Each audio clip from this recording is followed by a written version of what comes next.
to the House Judiciary Committee for this afternoon. We really, at least three of the bills that we've got on here, they've already come out as House bills. They're just back down here as Senate bills, so I don't anticipate those being particularly lengthy. Some of the rest of them we'll just see. But anyway, let's get going. Brady, call the roll for me. Hill. Here. Wadsworth. Here. England. Almond. Bedsole. Brinyard. Chestnut. Here. Faulkner. McClammy. Pettis. Here. Robbins. Simpson. Starnes. Here. Stringer. Here. Tillman. Here. We have a quorum. Okay. And let's start at first thing. One of the bills, if you'll see on your agenda, is 465. Putative father registry. We're going to carry that over. DHR has asked me to do so because they want to look at it a little more, and I told them certainly, because we just filed it last week. So that will certainly give them a little chance to look at that since it affects them. Going forward, Ms. Drummond, you ready on 414? Thank you, Mr. Chair and committee members. This is a bill that came before you on last session, but did not go to the floor. But I'm ever more vigilant because it's a bill about responsibility. It does not take away anyone's Second Amendment rights, but it does make gun owners be responsible, especially those that are going on to school campuses, if you can remember. So I wanted to, if you don't mind, Mr. Chair, I'm going to share a real-life story that happened in Mobile a few months ago at one of our high schools. A young lady took a gun from home, upset with her boyfriend. She shot and nicked the boyfriend and shot another innocent student that was right behind him. Luckily, neither one of those children died. But that was not responsible accountability, safeguarding our kids. This bill simply, and we've downgraded that if you're found guilty of it, it's only a misdemeanor, a Class C. But this bill is all about accountability and asking those parents, those guardians, and those who have rule over our children to have those weapons placed in safes and so forth. And there are all kinds of safes that you can purchase now that are very, very, very, very economical. They're not very expensive. I was talking to a conservative talk show host the other day, and he asked me the question. He said, I put these gun locks on my gun and they're all over my house. My kids and my wife know about it. What if one of my kids take it to school and if it has a gun lock on it, will I be found guilty under this particular act? And the answer is no, because the child cannot use the weapon. This is my bill. That's what the bill has, sir. I'm take any questions. Does anyone have any questions for Representative Drummond? Seeing none, do I see a motion? Do I have a motion to give this bill a favorable report? Thank you. Is there a second? Thanks. All in favor of a favorable report, say aye. Aye. Any opposed? Okay. Thank you. You got a favorable report. Thank you, Yes, Mr. Chair and committee. Senator Price. Yeah, you said no. Prince. Hey, thank you, Mr. Chairman. Appreciate the opportunity to be here with you this afternoon. This bill is a bill that it actually deals with bovine and the liability. And the reason for this bill is in our industry, we have a lot of purebred cattle people across the state. Those individuals have production sales. They have different events as far as on their different properties. And a lot of times what they are doing is they're not actually inviting off of an invitation, inviting people to their production sale. This type of bill is very similar to the equine bill that this body actually passed. It's also several of our neighboring states also have this bovine bill that gives them the protection as far as the liability. It's a bill that we have worked with the Alabama cattlemen, also Alpha, and also Trial has gone with us and looked at this bill, and we appreciate every one of those entities in putting this bill forward, sir. All right, does anybody have any questions for Senator Price? Is there a motion? Yes, sir, go ahead, Mr. Tillman.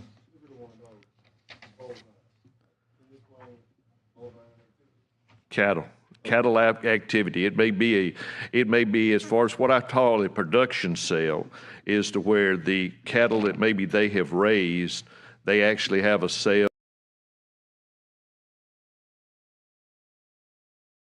Their facility, there on their farm, and actually on one day to purchase those cattle. And also, they may have a youth judging, or they could have either a youth show of their particular breed. Okay. Thank you, sir. Okay, any further questions, Senator Price? A motion for a favorable report. Is there a second? Thank you. There's a motion and a second for a favorable report. Is there any other discussion we need to have?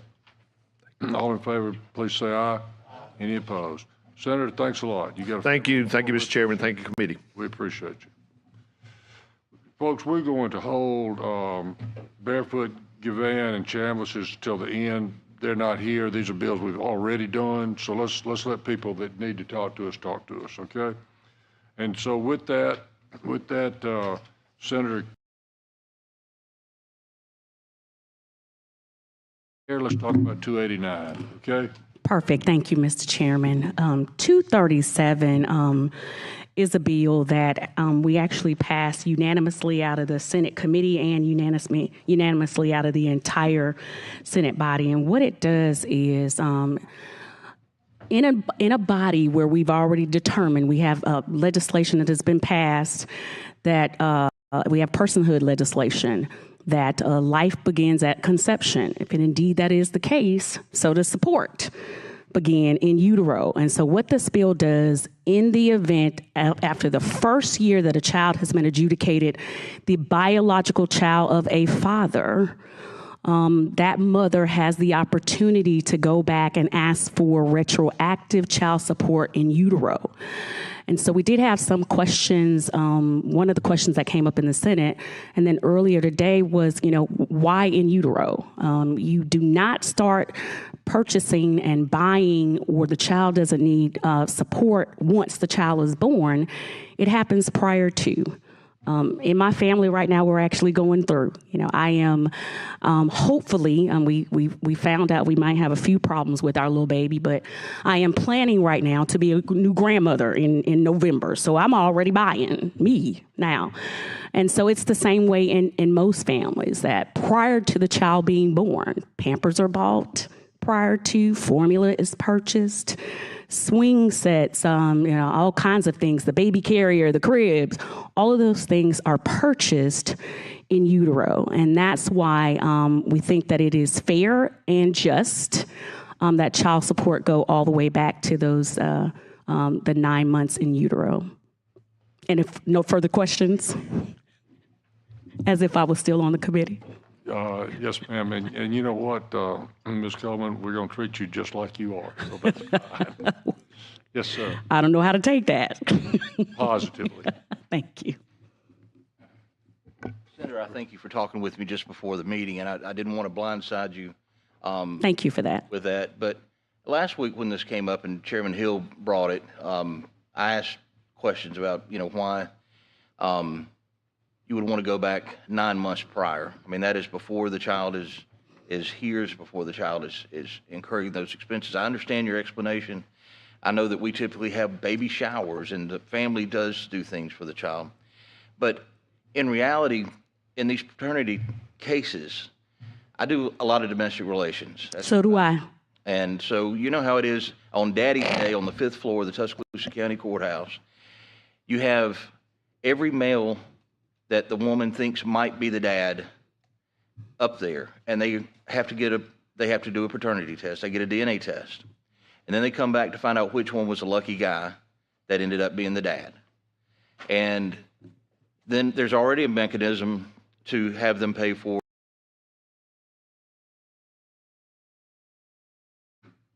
two years old, and they're coming back and doing a paternity test. You can go back retroactively already 2 years. Correct, but it's not in utero. Right, and but child support, I would still say, is for the child once the child is here. What you're doing to these men that probably, in a lot of instances, didn't even know that they were. They're hit with not only however many months it's been that the child has been born as retroactive child support, but now you're lumping another 9 months on there, and they're going to go ahead, and that runs at 7.5%, as you know. It does. And that's going to probably be tacked onto their normal monthly current support at $100 a month or some token amount, and they're always going to be behind, and it's going to go on and on and on and on. I'm all for retroactive support to the date of birth. I'm all for. But that's how it is right now. We wouldn't be changing anything. Well, and that's why I'm saying I don't know that I would like to change. We wouldn't be changing anything. So, and I hear the lands, I haven't had one of those cases that you just described where 5 or 6 people are coming. That has not been my personal experience with the clients that I've had. But if it is 5 or 6 and the lucky guy, as you just described it, and I hate to be this way on live streaming or television or however, but if you did the deed and you played the game, and you played the game and you did not protect yourself, and you are a possible father, you should prepare yourself. The court proceeding, the process is not a quick process, so they'll have months and time to prepare themselves. So I'm thinking from the lens of the child and the mother also. Again, this is this body passed legislation, and I'm looking around the room, not everybody in here was in the legislature when we passed that 2019 piece of legislation. That ended up being our trigger law, where personhood starts in utero. And if indeed that is the case, we've also had a Supreme Court that has ruled that a child in utero is indeed a child and has all the rights and privileges of a child that is viable outside of the womb. So why is this any different when it comes to the support of that child? As I mentioned, the need for the child does not start once the child is born. All of those things happen in utero. Again, the same thing that my family is going through. Many of you all have gone through yourselves. You did not start purchasing the items for that child once the child was born. It was done while that child was in utero. And those items are going to be used during the life of that child. Exactly. And thank you for making my point. But that's formula they're not going to have to buy that first month.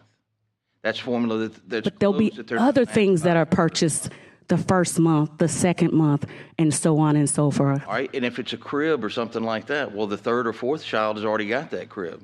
But that is your life experience. So you're also speaking from your own lens when you even mentioned something about a baby shower.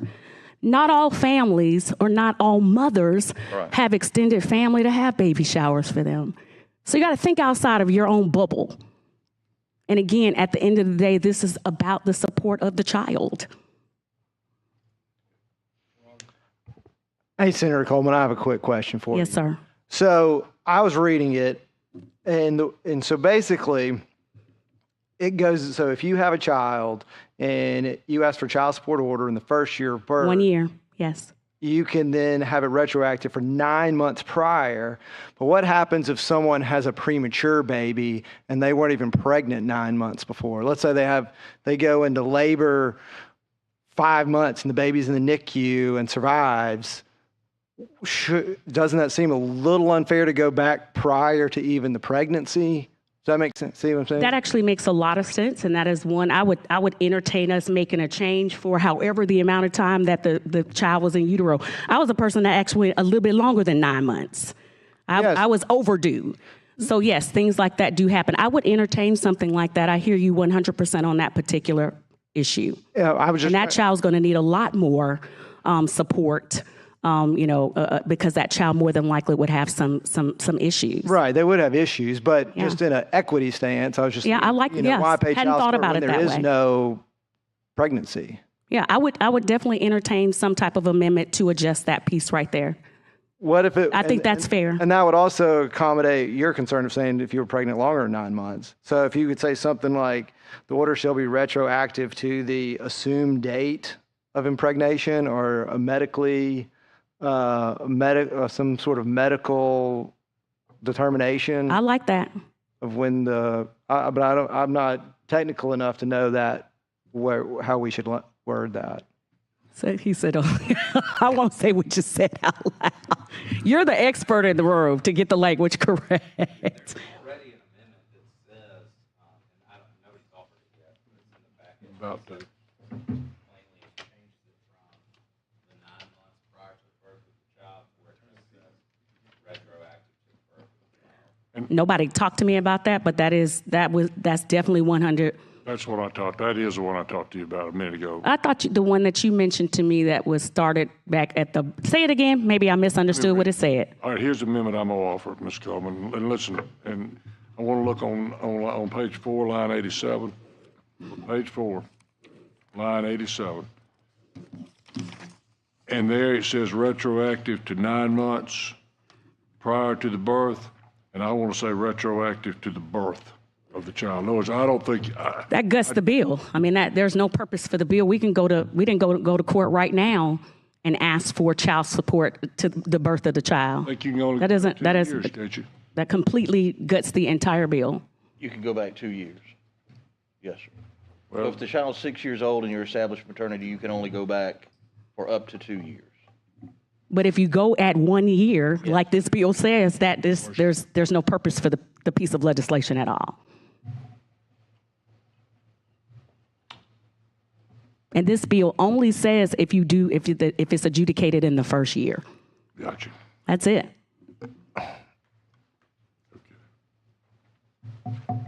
I will withdraw it if you wish, but I'm gonna have a hard time supporting because I don't think we ought to go back prior to birth. But okay, Ms. Coleman, you and I have had many a discussion. We have. Sometimes we totally agree, sometimes we totally disagree, but I just, again, the same body and many folks here that said that life began at conception. I will withdraw. Supreme Court has said that, the child in utero has the exact same privileges and rights as a child that is viable outside of the womb. So how do we now say that they don't deserve support? Gotcha. And I do understand your point. I got you. And since it is within that first year, I'm with you, and I will withdraw the proposed amendment. All right, is there a motion? Is there any more questions about this from anybody? Is there a motion to give the bill as it is written? Mr. Chairman. Yes, sir. Again, I would just ask that I would entertain that amendment that Representative, I was about to call you by your first name, that he suggested. It's okay. You can call me. I was, that he's my friend. If it was the pleasure of the committee to get the bill out today, because I know you have a really lengthy agenda, I would work to get that amendment on the bill that he mentioned and not even try to move it. We're in the final days without that amendment on the bill, if it's the pleasure of the committee. I understand. I got you. I'm not sure I think it ought to go back retroactive at all. That's my problem, prior to the birth. Anyway, but that's okay. That's I got 1 vote out of 15, and goodness knows I've lost a. But you have a strong voice, Mr. Chairman, and I hate that you verbalize that out loud. All right.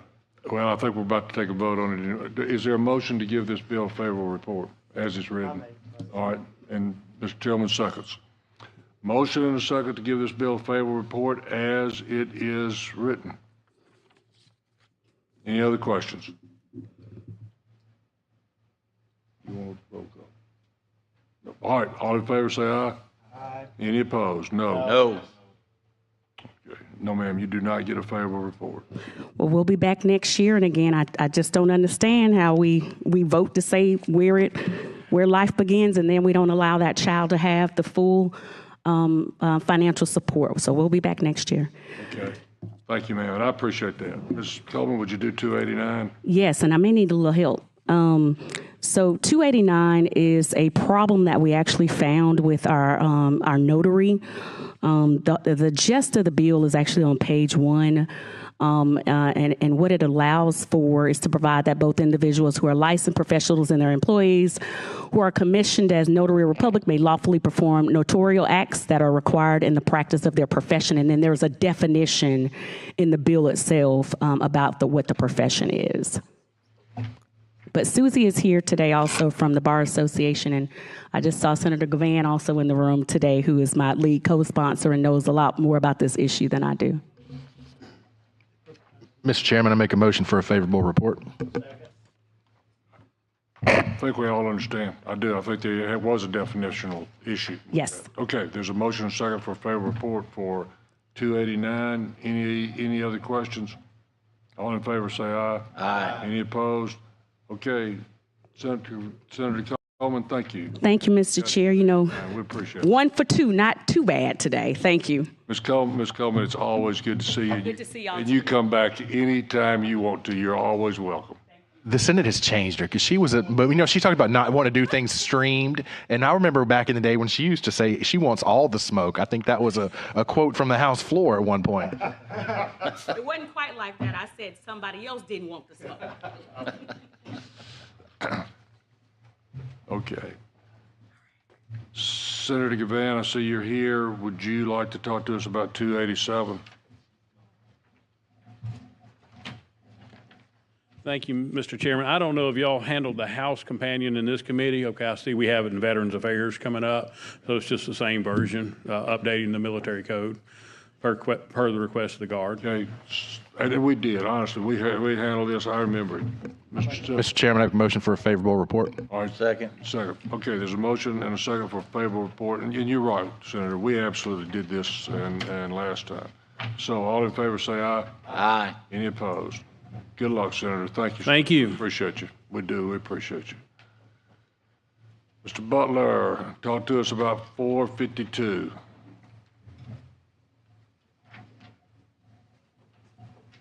Thank you so much, Mr. Chairman and committee. 452 literally would take a person that's convicted of convicted as a sex offender and the victim's under 12. It would not allow them to have a P.O. box, would not allow them to have internet access, video games, social media, computer, things like that, even a phone that had computer access without the permission of their probation officer or parole officer. And also with an adult sex offender, the terms of the release would require them to have sex offender treatment as well as be subject to periodic polygraph exams. And I've learned this from law enforcement friends back in Etowah County that they're actually seeing sex offenders move from other states that have the periodic polygraph exams moving to Alabama because we don't. That just adds another layer of protection. And if you ask really hard questions, I've got some help here that, that actually was the brainchild for the bill. Mr. Robbins? This might be a question for Jerry, actually. He might be able to answer this for me. So if all of a sudden pardons and paroles is going to have to start who pays for the polygraph exams, and who would pay for would The pardons and offender. paroles or the offender? The offender does unless they're indigent, it says in the bill. Okay. Got a question. Go ahead, Mr. Brennan. Like the bill, post office box. Why? Can I that just struck me as I odd. defer to Connie on that? Honestly, I don't understand the post office box one, because most of our offenders, and that could easily be stricken because it is a public place and they can visit their regular hours. Yeah. So I don't have a problem personally with the post office box. Not exactly how we had originally. I didn't know if it was anonymity by not coming to an actual Well, address. the post office box, it is an anonymity. If they, usually, most offenders have a physical address where probation and parole can find them and locate them, but you do have homeless. And they can go to those post office boxes, and if they're receiving packages, that's more often than not, it is overseas. I haven't had any offenders that failed with regard to packages received via the mail, so I can see where that would cause a little bit of indigestion. You want to strike post office? I don't think that would be a problem if you guys wanted to strike that. I guess I'd want to strike post office box. Mr. Chairman, can we hear from, Yeah, but just say, let's let Ray do what is, if you got no problem with striking. not at all, The post office box, let's go ahead and let's get that done. okay? Right, that would go from line 44, from strike utilize, post office box, nor possess. So you strike right after it says nor on line 45, may not possess, may not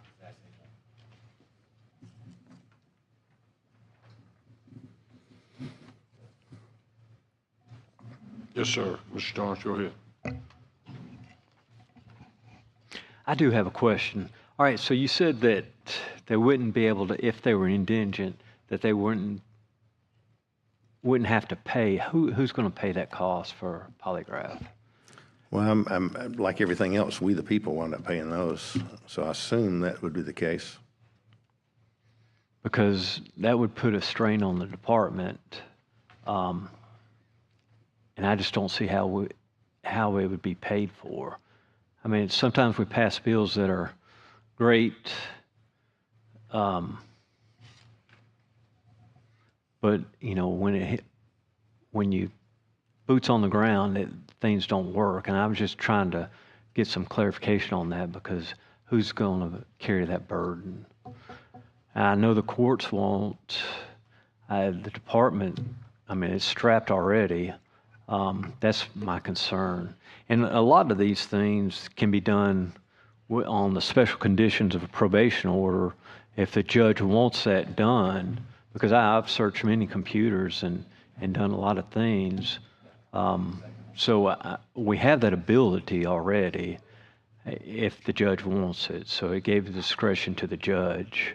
But anyways, I'm just curious how you would be able to pay for that, because that's going to put burden on somebody. Go ahead, Mr. Bernier. Do you have a question? Oh, and Mr. Tillman, I'll get with you too. We're going right down the line best I can. Go ahead, Mr. Bernier. And this might be a question. Oh, I'm sorry. Okay, yeah. This might be a question for y'all. How many of these people exist in our state right now? In Etowah County, we have 300, almost 300 sex offenders. Never mind. Thank you. And going back to indigents and being able to pay or not, most of these are coming out, and there are some funds that are available to them, whether it's their own personal benefits or not. But also, most polygraph examiners, depending on what county you're in, who it is you're working with, I give freebies a lot. We could go through a rotation system similar to attorneys do, if that had to be worked out or someone wanted to do it. But the bigger part is these won't. More often than not, I never ran into it in other states that I've worked in. They manage to find that payment if it's part of a condition of parole or probation. They come up with it because they can find the drugs, they can find the pornography, they can find the equipment, they can hide the computers, the iPads, they can acquire all of that stuff to make those productions and to kidnap children and to go into the thrift shops and find them. They have funds available. But if not, most polygraph examiners, and if it ran into a problem, I mean, I'm sure it could be handled on a case-by-case basis. Most polygraph examiners are going to stick their hand up and say, for the sake of the county, for the sake of our people, yes, we'll do that. Okay. Or like I said, you could go into some sort of a rotation situation. Thank you, ma'am. Thank you. Thank you. Mr. Tillman? My question, it says periodically. So how often would that be within a year? Usually you want to. When someone first comes out, oftentimes we give what's called a history exam, and it's based on that treatment provider. You can limit that to one, but preferably two, for the first year or two. You want a history on the individual where they answer questions with regard to their sexual past. It gets into fetishes, it gets into habits, it gets into hands-on victims that we may or may not have even been discovered, that aren't even identified. But it gives that therapist something to work with. It tells them what to be looking for, and in turn, when I go and test an individual, are you being truthful with that therapist? Have you been alone with anyone under the age of consent? In this case would be Alabama instead of 18. Have you been alone with anyone under the age of 18? Have you personally, or have you conspired to isolate a victim? Have you groomed? Have you bought pictures? All of those things pull into it. And as far as, I'll get off my tangent there. So, Just one second, because I'm sorry, I went. no, in my mind, you're getting, these are, wait a minute, but these are questions that are going to be addressed to the sponsor. I don't know you. You may know everything in the world about this, but this is not a public hearing. yeah. And we address our questions in this committee to the sponsor. Mr. Bernier, and I think I cut you off, and for that, I apologize. Please go ahead. No. Mr. And Tillman? that's what I wanted to know, the time, the amounts, and who makes the determination? Well, Would it it's be probation subjective. It's officer? the Board of Pardons and Parole. Okay. could set that. Okay. And it says may, not shall. Mr. Wadsworth, and then I got you, Jerry.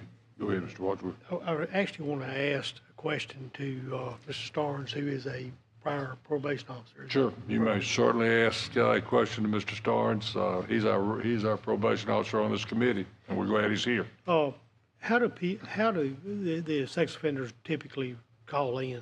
Do they use a phone, or they come by and report, or what's the normal process? Well, when I had a sex offender, he would report to the office, and sometimes they would report weekly, depending on the crime of the sex offense. Do they call in, or just mostly come in? Yes, sir. And do home visits and things. Okay, that's all. Yes, sir. Mr. Starnes, did you have another, and you wanted to ask a question or make a statement? Please go ahead. Yes, sir. Okay, and I'm not against your bill. I think it's great. Another tool, to monitor the sex offenders. But I'm concerned about the funding, and then also I'm concerned about the court not accepting a polygraph. How would that go with the courts? Because I know it's not admissible in court. Well, honestly, I think you're giving me a homework assignment to work on, for next year, because that's really what we're working on this bill for. So I think those are excellent points that you guys are bringing out. Yes, sir. Thank you. Is there any inconsistency? Somebody look, and I guess really, Matt, look at this with me. Y'all look at line 52. It says the Board of Pardons and Paroles or a court, as a condition of release on parole, probation, community corrections, court referral, supervision, pretrial, or community-based, may require an adult offender be required to receive sex offender treatment by sex offender treatment program or approved, and it may include, but is not limited to, polygraph exam. And then C, it says an adult sex offender subject to a sex offender treatment program or periodic periodic polygraph exam pursuant to this section. It says he has to pay. One time you say may, another time shall. No, he may have to go through the program. If he goes through the program, he shall be required to pay for the polygraph. Okay. So he might have to take a polygraph test, or he might not. Correct. But if he does have to take the polygraph, he's required to pay. Or For the 0.01% of sex offenders.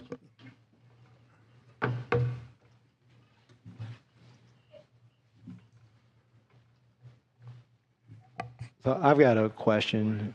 So to maybe if we're kind of working on this on the fly, to Jerry's point, what if we just said right there where it says on C, where Judge Hill just was, on 65, where an adult sex offender subject to a sex offender treatment program or periodic polygraph examination pursuant to this section, we delete unless he is indigent, and then say shall be required to pay the cost of any sex offender treatment, and that then end it there, and then delete the part about shall determine the amount based on the person's financial means. Beautiful. Just make them Love it. required to pay for it. I know we have indigent people and all those issues, but and it might make it unconstitutional. But could we not say they have to pay and then leave it up to and then maybe leave that at the bottom where the court may determine the amount to be paid instead of shall? So that way we leave the door open that a judge could set it at a different amount. I like that discretion. Depends on what you guys like, though. Well, I don't But all those I don't thoughts are want to friendly. state the obvious here, but we're dealing with HB 452, and it's not going to be on the calendar tomorrow. So we may have a bunch of time to get this thing ready. And that's Right, that's what I was saying for that's next what I was year. thinking Yeah. too, Matt, is that we're not going to get this on the calendar tomorrow. I I think everybody understands what you're trying to do, Mr. Butler, and I don't think you're seeing any pushback on the concept. I'm not sure we don't need to work on the structure I would agree, and at this. probably Jerry'd be great to bring into the fold on this. I think we ought to look at some stuff. So with that, I'll tell you what I'm gonna do. I'm gonna carry this over for you, Mr. Butler. All right, thank you guys so much. Which I realize will kill it. I understand. This was very helpful. It's the first step. Thank you. Maybe it'll help you.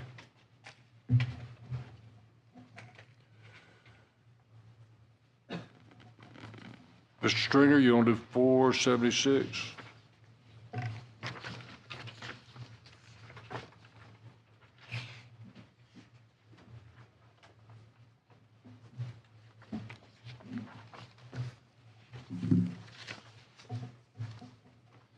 Thank you, Chairman, and thank you for putting this on committee today. This is a bail bond bill which I've carried for 2 or 3 years, where we've been updating the policies and procedures of the bail bonding in Alabama, trying to make it more stringent and professional in nature. This bill is going to basically address 5 different issues. It's going to discharge the sureties of their liability during conditions of forfeiture once the surety returns the defendant to jail, which takes the person to jail. It's also going to allow the assurance of a forfeiture of the bail when a defendant fails to appear before the court within 90 days of the defendant's failure to appear. Number 3, it's going to discharge surety of their liability if the authorized jail refuses to accept the person, which we've had happen before. Sometimes it's for medical reasons, but sometimes they don't refuse to take them, or they could be over capacity. Number 4, it's going to allow the defendant that have failed to appear on a felony to be entered into NCIC with nationwide extradition, and the cost may be added to the deposition. Number 5, it's going to allow bail jumping on a Class D felony. And that's pretty much what the bill does, and I'm open for questions. Questions? I think you're sort of in the same position that Mac's in, aren't you? Yes, sir. You'll have a hard time getting this on. Yep. Anyway. Okay, but does anybody have any questions? Thank you, Mr. Stringer. I think there's no question. Some of the things we need to do in bail bonds, we need to make some things different. Do you have a question? Okay. Is there a motion for a favorable report? So moved. Second. Okay. All in favor say aye. Aye. Any opposed? You got your favorable report, Mr. Thank you, Chairman. Thank you, members. All right, ladies and gentlemen, let me call your attention to the last 2 things we've got on here. One is Senate Bill 235. Senate Bill 235 was carried a few weeks ago by Representative Bedsold. It is the same bill, and what it deals with is the ability to release information on juveniles after they have been arrested and go through some type of due process hearing, or some way that there's some determination made that should be done. So I'll entertain a motion for a favorable report. Second. Thank you. All in favor say aye. Aye. Any opposed? The other bill, ladies and gentlemen. Mr. Chairman? Yes, sir. Make a motion for a favorable report on Senate Bill 260. Any more discussion? Excellent. Thank y'all. All in favor say aye. Aye. Any opposed? We appreciate it. See y'all next week. Very, very much.